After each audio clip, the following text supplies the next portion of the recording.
And they were fellas from Fortress Media. I'm going to buy you name about her. I'm a Giddy no Hafia. Ima Alio Hafia, 26 villages if I say, may a reach job from so if I may be job from UK and Ireland. Okay, go first. I'm in the regional London. No, I am soon on the real.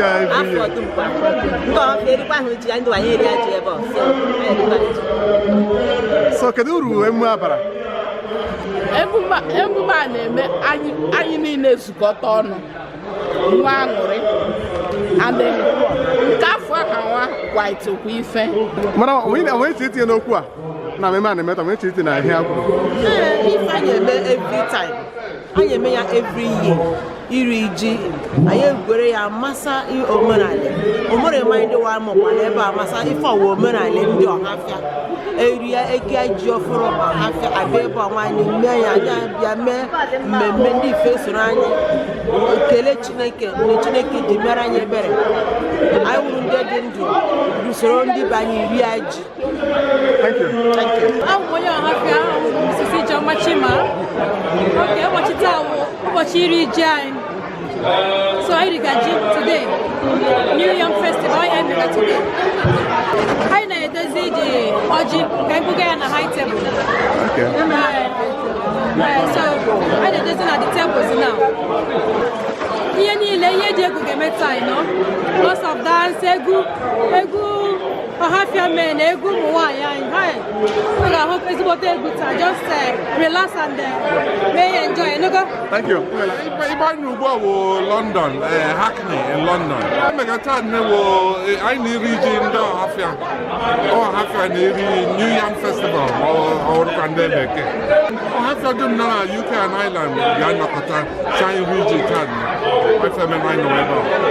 And is the Secretary General of Improvement Union, London and Ireland. Okay, so can I get a photo? There will be loads of entertainment. I am asking the Kediko.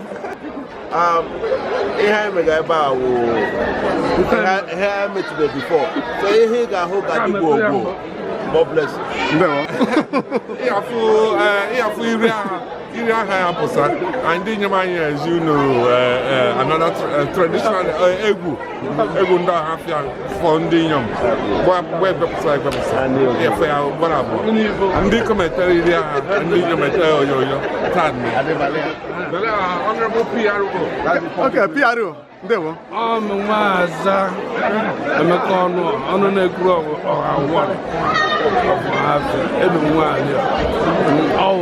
I can be called I can remember. I can go half you and 5%. Anyway, time never but you.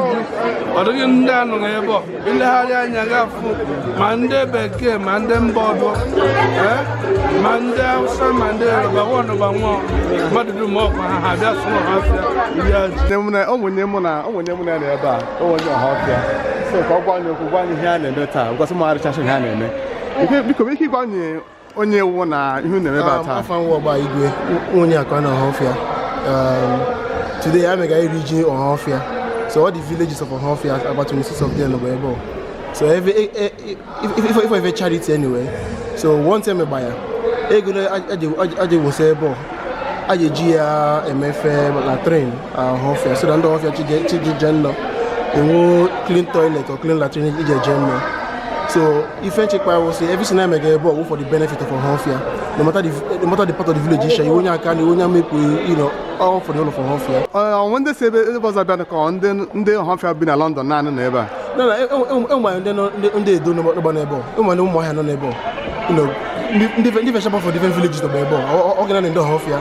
Even the English, Bebo, the channel Bebo.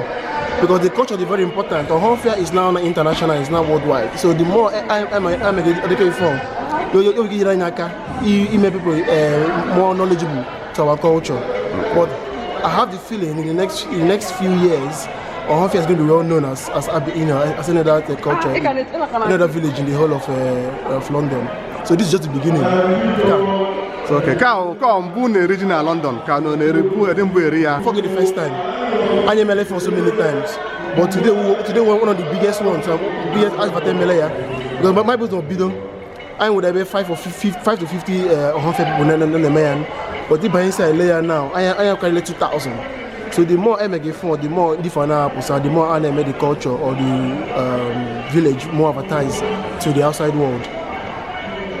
So can I go about can I atwanya ya nwa bịara so ka ga ahụ I mean you ga go anya unu ga from the culture unu ga from the dressing unu ga from the war dance so unu ga from the G so everything emega today wo ife our forefathers na men the 60s 90s in the 40s 20s so everything emega boy G aje me either the war dance the yam festival the charity side of it as well, Ire as well, Ihuji, Ajahobaji, Ajeriji, Tabton, everything.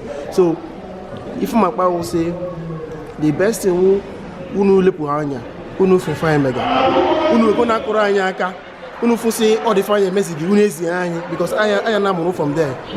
But if I was to stay tuned, it's going to be very, very fun. Thank you very much.